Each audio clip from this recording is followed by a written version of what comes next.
Hello there, lovely people. It's Alex from Nintendo Life here, and I'm not alone. I'm joined not only by the venerable, the wonderful Felix. Hey, everyone. Today, it's a good day because we also have Jim with us. What? Oh, he's stealing my intro. Hey. Yes, that's right. I am here. Hello there, lovely people. It's Jim from Nintendo Life here. We're all taking each other's intros, right? That was the plan. That is the plan, yeah. Yes, and today we're going to be taking a look and shining a spotlight on 3 Nintendo Switch games that we feel have either flown under the radar or are just flippin' underappreciated, because there's a load of them out there, load of fantastic games, and you know what? Everyone ends up playing Fortnite, and that's not cool. So, we're going to go straight into it. We're going to start off. Felix, what delightful game have you brought along for us today? Yes, I've brought along a game that, while it's not underappreciated, because if people have played it, they have had a really good time, but not enough people are talking about it. In fact, I've not seen a single person talking about this on Twitter. And it's simply the game that recently made it onto the Switch. It's Pentiment. Oh, Pentiment. Ooh. So Pentiment takes place in the 16th century in a little town up in the mountains, down in like middle Europe. And you play as this artist, and here you'll have to make choices and solve this murder. Now, the funny thing is that your choices do matter to an extent. Like, certain things will always happen, but for example, you have to figure out who did the murder, and there's not essentially a right answer. There's like a couple of different people that could have done it, and it's your job to figure out, okay, based on what I've gathered, this is the person that did it, and from the game's perspective, then that person probably did it. They never really explain exactly who did the initial murders. Like, later you will figure out someone was pulling the strings. Ooh. But yeah, this game is absolutely delightful. It has some brilliant writing, and speaking of writing, all the dialogue in this game is presented in this like really beautiful written out dialogue depending on who speaks. If we speak with a monarch, they will have a different font compared to a peasant in the town, and they make mistakes sometimes when they talk, and it gets like corrected while they're talking. Is really funny. Oh, really? But there's just, there's so cool. really an attention to detail with this game. With everything you learn, you can learn so much, because every time there's like a place or something that you might not know, you can press the minus button and it'll zoom out and you can read about that section. Maybe you want to read about, I can't remember, because maybe I didn't read enough about it, but all the, like, there's so much information you can get about the 16th century and, you know, religion and all that. Is it accurate information then? It's true to history. It's not fiction. No, I believe it's true to. I mean, based on just what I have, it's like about Martin Luther, you know, all that Christianity around that time. It's very religious, and it feels very, very faithful to how things play down in the real world. But I'm not very. I can't speak if it's completely accurate or not, but Well, you're quite young. Is. You weren't alive during the 16th century, were you? So.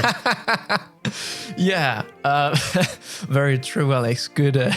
You're quite a good detective there. Maybe you should play this game. Oh, maybe I should. Do you get a magnifying glass and a funny hat? No, I'm afraid that wasn't invented back in the 16th century.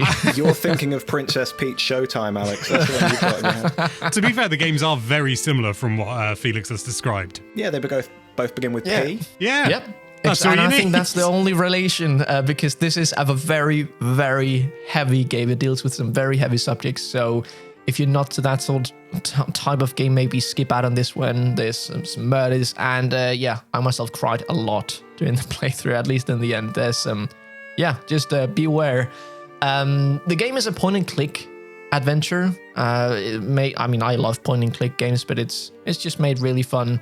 The way that you walk around these paths, and I don't know what else to say. This game is freaking amazing. It's around 20 hours long, and there's so much that happens during this time. You deal with a lot of, the coming of age. You follow kind of this town during different time periods, and you see how kids grow up and how they get kids themselves. So it's really an illuminating experience that, if you guys haven't played it, should pick up. It's not very expensive, only $20 on the eShop. Can you tell me a bit about the sweet visuals on this one, Felix? Because I haven't played this game yet. It's been on my radar ever since we heard, this is definitely coming to Switch from Xbox. So I've only seen still images, but the visuals look beautiful. And to be fair to Jim, he's not watching the video because that's all going to be done in post, so...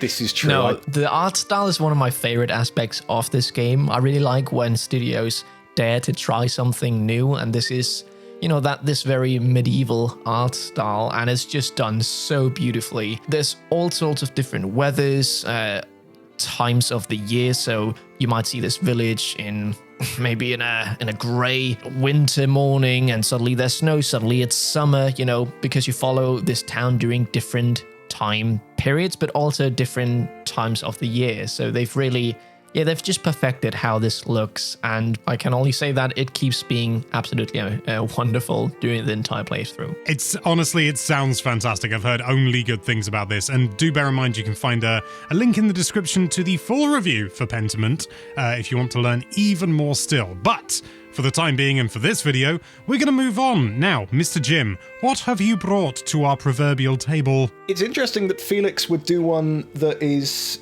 all about mystery, and it's all about reading between the lines, because Chants of Sennaar, which is my game, spoiler, is literally about reading the lines themselves.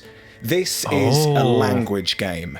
It's what if Duolingo was cooler. I'm just kidding. Duolingo is the coolest. Chants of Sennaar is all about language. Very briefly, you wake up in this strange room, you don't know where you are. You leave said room, and outside there is a sign next to a lever. There's an arrow pointing up and an arrow pointing down. Next to each arrow, there is a symbol. You don't understand what the symbols mean, but you can assume the one next to the up arrow means up, the one next to the down arrow means down. And so you begin your journey picking up small pieces of language like this until you have built up an entire vocabulary. You walk around this town and you can speak to all of the people who, at first, you're not going to understand anything that they say unless they just say up, up, down, down, which few of them do. Gradually, you will pick up more and more words until you are able to speak a whole language, and it is such a rush. The feeling of getting these translations correct, the feeling of not understanding something and then it finally clicking, it is an unmatched experience. It was one of my top games of last year, and everybody needs to play this one. Can I just double check something with you? Because spoiler alert, I played this as well. I played the demo in order to get some footage for this video because Mr. Jim isn't furnished with a capture card. But when I played the game, the symbol wasn't up and down. Was that accepted as a thing, up and down? Because for me, it was open and close. Well, here's the thing, Alex. I was just talking off the top of my head there. If it's open and close, then hey, it could be open and close. It's been a good few months since I've played it. So, hey, if it's open and close, kids, then don't go in putting up and down because that won't work. I was just curious because I'm assuming that there's a bit of leeway when it comes to the actual words, as long as you get the general idea. I don't know that for a fact, but you've got like greeting I put in for when someone waved at me, and then when they left, it said goodbye, and it's like, whoa, that's not what I wrote. But then, there absolutely is. It actually does a very clever thing to get around that, because of course people are going to assume different. If somebody waves at you, it might mean greeting, it might mean hi, it might mean hello, it might mean over here. So the game has a very clever way of getting around that, where every few symbols that you see in the world or that you hear when people speak to you, your character will turn to a notebook that they carry with them and open it up, and inside the notebook there will be different pictures that represent things that you may have just seen. It might be somebody looking for something, like with their hand on their forehead, or it might be somebody running, or it might be somebody pointing at something, and you will then drag the symbols that you believe relate to those actions or objects into them. When you get the correct symbol to the correct picture, the game will give you a little check sound, and it will then translate that word automatically for you. So you don't need to remember the word for open or close throughout all of it. Okay. I thought you maybe needed a notebook or something to write all the words. It's all virtual notebooks these days, Felix. Welcome to the future. Once you have the word in there, the game is going to translate it for you. So you don't need to be remembering the word hello every time somebody says it to you because the game will have translated it. Oh, so maybe a character speaks to you and it has all kinds of different symbols, and then it'll just say hello in between those, if you know that word? Absolutely right, yeah. Fantastic. This seems really fun. It seems like it reminds me a bit of how Tunic does it, that they have this made-up language in a sense, and you just have to kind of just go out and explore, not really know what you're doing, and bit by bit you start piecing everything. I mean, it's not completely that, but that's just what it reminded me a bit of when this game is so very Tunic coded. There are funny symbols, there are big old doors, there are mysterious keys, there's a notebook that you're collecting more pages of. It is so Tunic coded, but without the pain of big old boss fights. Don't be looking for Dark Souls like boss fights in this, because you won't find any. Action platformer it ain't, but what it is a very, very good educational, you might say, experience, and can't recommend it highly enough. Is it the kind of game that if you had the knowledge, you could just go and complete, but because you don't know what things say, you don't? Or is it kind of the game where it has like a path for you and you just have to follow that? There is something that happens probably about an hour into the game, which I don't want to give away because it was such a treat for me when I found it. And I think that thing can be activated from the very second that you step into the game. This town is perfectly open, and off the top of my head, although as we've already cleared up, I don't remember a lot off the top of my head, you can go anywhere right from the get-go. Awesome. However, you'll pick up the language. You know, somebody might tell you, hey, why don't you go and check out that statue? You may have walked past that statue 3 times, but until you know the word statue, it ain't going to click in your head. So yes, it is. It's open for you from the get-go, at least I think so, but you're going to need the language to know what to do with it. Okay, so it's a bit kind of like Outer Wilds, where you could potentially just go and do a lot of stuff, but you don't know how to, like, you gain knowledge in a sense, where here you just gain language. That's really cool. Yeah, these are all the right touchstones. Tunics, Outer Wild, but no big boss fights and no giant scary fish. No existential dread here. That's the one. I'm really pleased as well, because when I jumped into this, there was a part of me that, you know, I knew vaguely what it was about, and I was like, okay, I'm going to have to, like, keep myself from just, like, trying to work out the cipher, assuming it would be, like, it would have an alphabet, and it would just be a translation of English, and it's not that. It's not a cipher, because I just, you know, immediately when I would see that, I would go, well, that's obviously E, just because it's the most frequent letter, and just extrapolate from that, and it would have kind of made things a bit less interesting. But because each symbol, and am I right in thinking, this may not be something you necessarily noticed, but the symbols aren't necessarily arbitrary. Some of them actually relate. Like, I found what I can only describe to be these larger people with big swords, and I've also noticed they use reduplication when it comes to plural, like that. So instead of just saying us, they say me, which is an interesting twist. But these people, they have their own language as well, and I think there's a bit of a loss of translation between the two as well. Is that correct? You bring up an interesting point, and it's one that I was tiptoeing around earlier, but why not? Let's go right into it. Yes, there are different groups of people, and different groups have different languages. I mean, I found that out within like 10 minutes, if I'm being brutally honest. We've already cleared up. I don't remember this game. I mean, come on. No. There are different groups with different languages, and once you have unlocked enough knowledge about one group, you will start to find more groups. And the very interesting thing about it is that this game was clearly made by people that love language. So just like real world languages, yes, plurals work differently, and the order of nouns and adjectives will work differently depending on the language. Syntax. It's syntax the game. And that kind of stuff, if it interests you in real life, which for me personally it does, then God, it is so interesting when you're seeing how these different languages work. And like you say, Alex, the symbols aren't always arbitrary.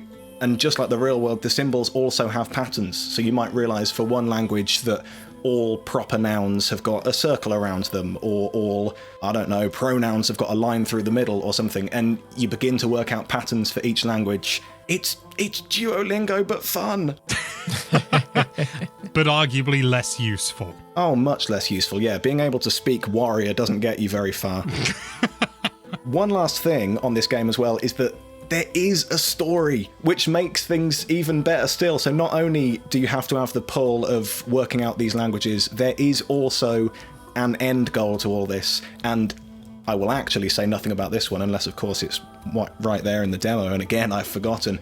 But the conclusion to this story is just fantastic. It's not the be-all and end-all, so if you are going in just for fun translation, please do. But there is a very nice, very well thought out story to the end of it that is well worth sticking through until. I hope it just ends with someone saying in one of the languages, "Then who was phone?" That's exactly what happens, yeah. Alex just spoiling everything about this game. Alex finished the game just within the first 30 minutes. In the demo, yeah. I'm that good. That's what having a linguistics degree will do. No, Exactly. Okay. Yeah, what I've played in the demo, I'm going to end up getting this game because it is absolutely my cup of tea. I think I can make the next game, which is my game, I think I can prove to you two that it is your cup of tea as well. Maybe. Oh. The game in question is called The Forest Quartet. Now, we did technically feature this in one of our monthly videos where we look at games that are coming up that we're excited about. And I featured this game, and then come around about, I think it was December last year, I bought the game when it was on sale. I spent about £5 on it or something like that. It's usually £9. And but then I never actually got around to playing it, as is the case for so many things. And then in the run-up to this video, I was like, right, I'm going to see whether this is worth featuring. And I played it, and I completed it, and I got very misty-eyed because this is a beautiful and wonderful game, but it's quite a tearjerker as well. So basically, the game opens up, and this game is deathly short. It is only about an hour long, I would say. Okay. And it opens up, and there's this jazz quartet who are known as the Forest Quartet, if you can wrap your minds around that concept. And the lead singer Nina has died, and the band is sort of in disarray, and everyone else, the rest of the trio remaining, are dealing with that grief. But you play as the ghost of the lead singer, and you are going around trying to help them, trying to allow them to process the grief that they're going through and allow them to come back together and continue with their life. And it deals with themes of depression, anxiety, anger. Those are the three themes of it, actually. And you'll be doing these different things. And the gameplay is essentially puzzles. And they're not hard. They're not hard puzzles in the slightest. They're very straightforward, very simple. But they don't need to be anything else because that's not the focus of the game. And I looked into it a little bit, and it was created by a guy. Development started in like 2016, and it's created by a composer. He's a composer first. I mean, he can make games as well, but yeah. And as a bonus, it's Danish, baby. What? Yeah.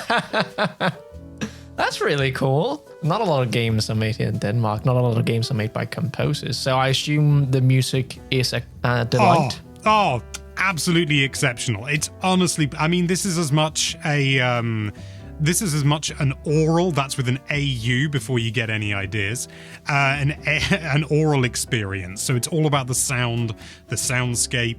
The game never says put headphones on, as some games that focus on that do, but you would benefit from it, even though I've got reasonably okay speakers and I was hearing pops and clicks and cracks and it's really It's a Danish game all about music. Are you trying to sell this to Felix anymore?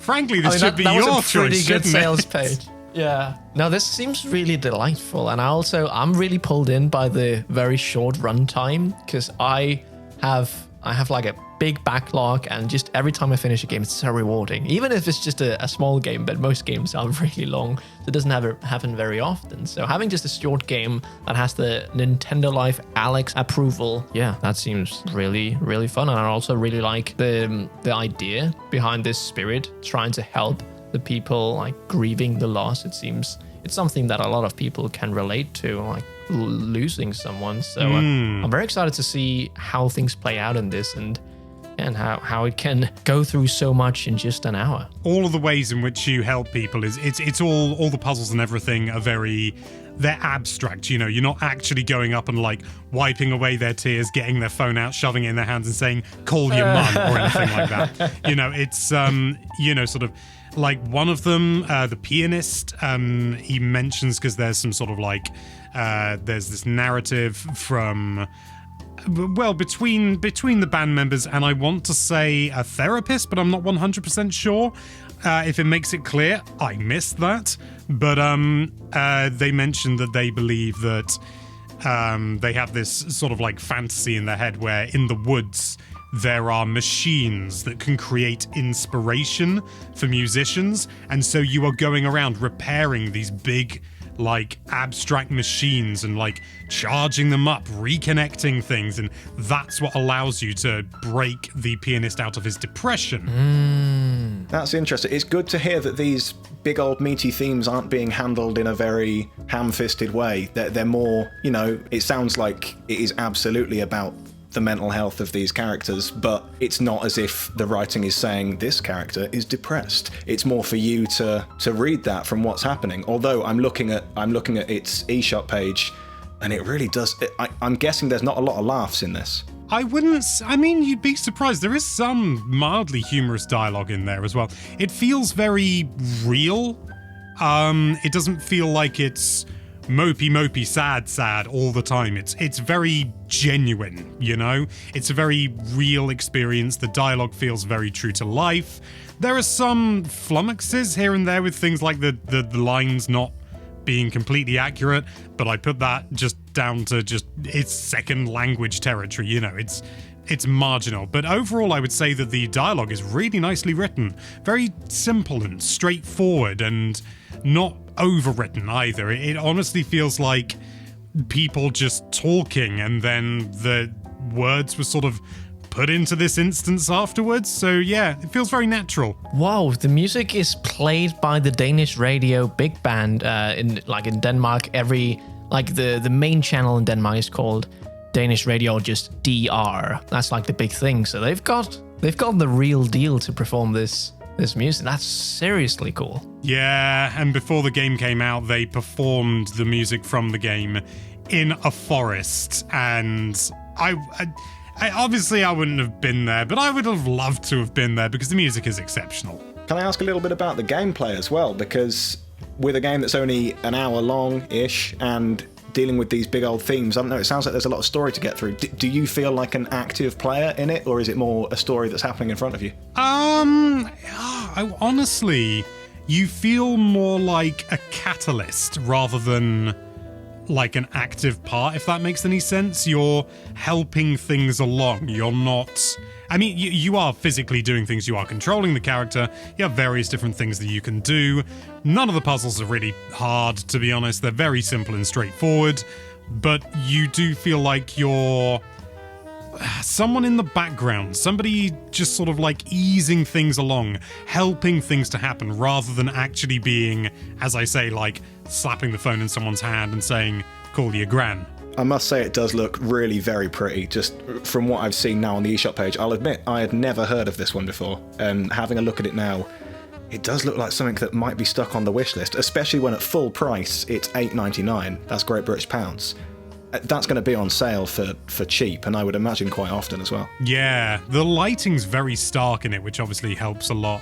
I will say that performance isn't perfect on Switch, but it's adequate, I would say. Yeah, I am also added to the wish list. That's the problem with this one. It's just Makes my wish list grow and grow and grow. Make that backlog ever bigger. But there you have it. Those are 3 underappreciated Switch games as told by us. You were here for the video. You know that. But do you have any underappreciated Switch games that we haven't featured in this series so far? There have only been 2 episodes, so I'm certain that there are some out there. Let us know with a comment down below, and thank you so much for watching. If you like this video, then why don't you appreciate that subscribe button. Pretty sure that's exactly what I said last time, but I'm running with it. And be sure to check out nintendolife.com for all sorts of lovely Nintendo-related content. Thank you again for watching. Bye-bye. Goodbye. Duolingo on my Switch.